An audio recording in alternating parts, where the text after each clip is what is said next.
ഒരു പക്ഷേ ഇതിലെ ഏറ്റവും ദാരുണമായ ഒരു അവസ്ഥ സുർജിത്ത്. കാരണം ഈ പുഴയുടെ തീരപ്രദേശത്ത് കഴിയുന്നവരാണ് ഈ ദുരന്തത്തിൽ അകപ്പെട്ടിട്ടുള്ളത്. മാത്രമല്ല, ഇപ്പോൾ സുർജിത്ത് പറഞ്ഞതുപോലെ തന്നെ ഈ ചൂരൽമലയിൽ നിന്ന് മുണ്ടക്കൈയിലേക്കുള്ള പാലം തകർന്നതോടെ രക്ഷാദൗത്യം മുണ്ടക്കൈയിൽ എത്താൻ കഴിയാത്ത സാഹചര്യമാണ്. മുണ്ടക്കൈയിൽ ഉരുൾപൊട്ടി എന്നതിനപ്പുറത്തേക്ക് എന്തെങ്കിലും വ്യക്തതയുള്ളൊരു വിവരം ഇതുവരെ കിട്ടിയിട്ടില്ല. അതുകൊണ്ടാണ് സൈന്യം എത്തിയാൽ മാത്രമേ എന്തെങ്കിലും ഒരു താൽക്കാലിക സംവിധാനമെങ്കിലും ഒരുക്കി മുണ്ടക്കൈയിലേക്ക് എത്താൻ കഴിയൂ എന്ന അവസ്ഥയാണല്ലോ ഉള്ളത്. സേന എപ്പോഴവിടെ എത്തും എന്നതിൽ വ്യക്തത വന്നോ?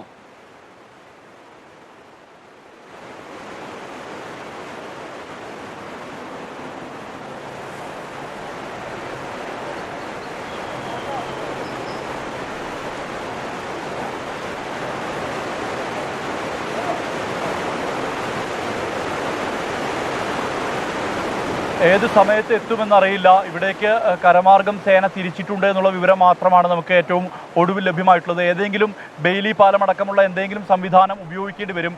അതിലേറ്റവും പ്രധാനപ്പെട്ട കാര്യം ഈ ഭാഗത്ത്, അതായത് നേരത്തെ പാലമുണ്ടായിരുന്ന പ്രദേശത്ത് പുഴ ഏതാണ്ട് ഒരു 100 മീറ്റർ വീതിയിലാണ് ഒഴുകുന്നത്.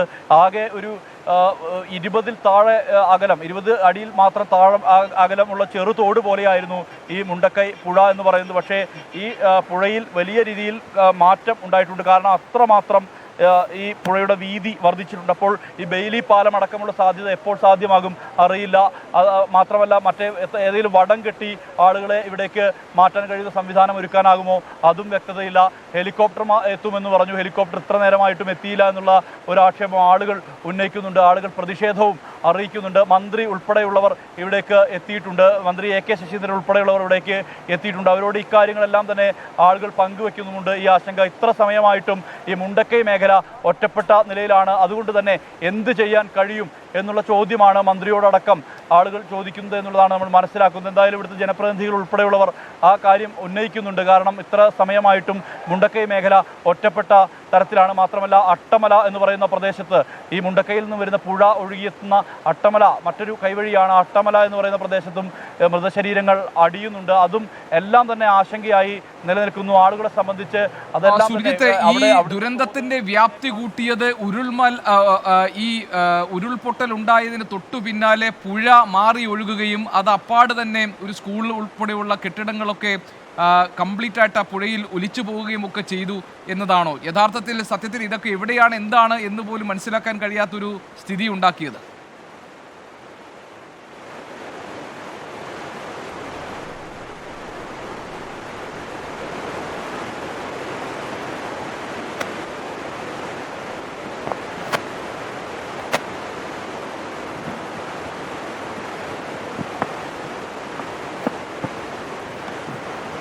ഗോപി, പലയിടത്തും പുഴ ഗതി മാറി ഒഴുകിയിട്ടുണ്ട്. അത് വ്യക്തമാണ്. കാരണം ഇന്നലെ നമ്മൾ സംപ്രേഷണം ചെയ്ത ആ തത്സമയ സംപ്രേഷണത്തിൽ കൃത്യമായ രീതിയിൽ എന്താണ് ഈ മേഖലയുടെ സ്വഭാവം എന്നുള്ളതുണ്ട്.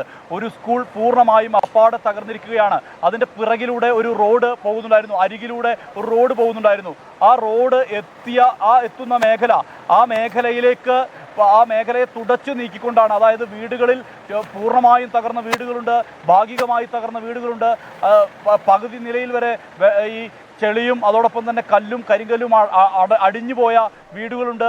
ഈ വെള്ളാർമല സ്കൂളിൻ്റെ ഒരു പൂർണ്ണമായ കെട്ടിടം തന്നെ കാണുന്നില്ല എന്നുള്ളതാണ്. കെട്ടിടത്തിൻ്റെ ഒരു ഭാഗം മാത്രമാണ് ശേഷിക്കുന്നത്. കഴിഞ്ഞ ദിവസത്തെ ഉരുൾപൊട്ടൽ, അതായത് നേരത്തെ ഒരു മണ്ണിടിച്ചിലുണ്ടായിരുന്നു. കഴിഞ്ഞ 2 ദിവസം മുമ്പുണ്ടായ മണ്ണിടിച്ചിലിനെ ഇന്നലെ പുലർച്ചെ തന്നെ ഉണ്ടായ ആ മണ്ണിടിച്ചിലാണ് ഇതിൻ്റെ പ്രഭവ കേന്ദ്രം. പുഞ്ചിരിമട്ടം എന്ന് പറയുന്ന പ്രദേശമാണ് അത്.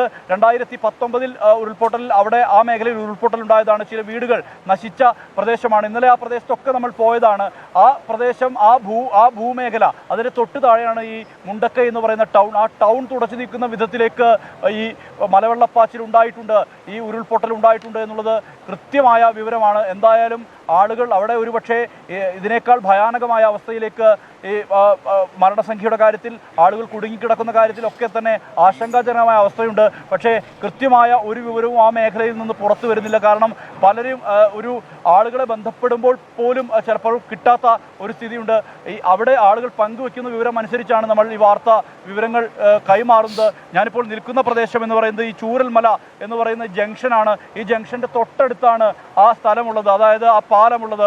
ആ പാലം ഒലിച്ച് തകർന്ന് അടിഞ്ഞ് പോവുകയാണ് ഉണ്ടായത്. പൂർണ്ണമായും ആ പാലം ഇന്നില്ല. ആ പാലം മാത്രമാണ് ഈ മുണ്ടക്കൈ എന്ന് പറയുന്ന ഭൂപ്രദേശത്തെ, അട്ടമല എന്ന് പറയുന്ന ഭൂപ്രദേശത്തെ അടയാളപ്പെടുത്തുന്നത്. അതിൻ്റെ തൊട്ടടുത്ത് നിന്നുകൊണ്ടാണ് ആളുകളുടെ പ്രതികരണം ഇന്നലെ നമ്മൾ എടുത്തത്. ഈ പാലം, ഒലിച്ചുപോയ പാലത്തിൻ്റെ ദൃശ്യങ്ങൾ നമ്മൾ ഇന്നലെ കാണിച്ചതാണ്.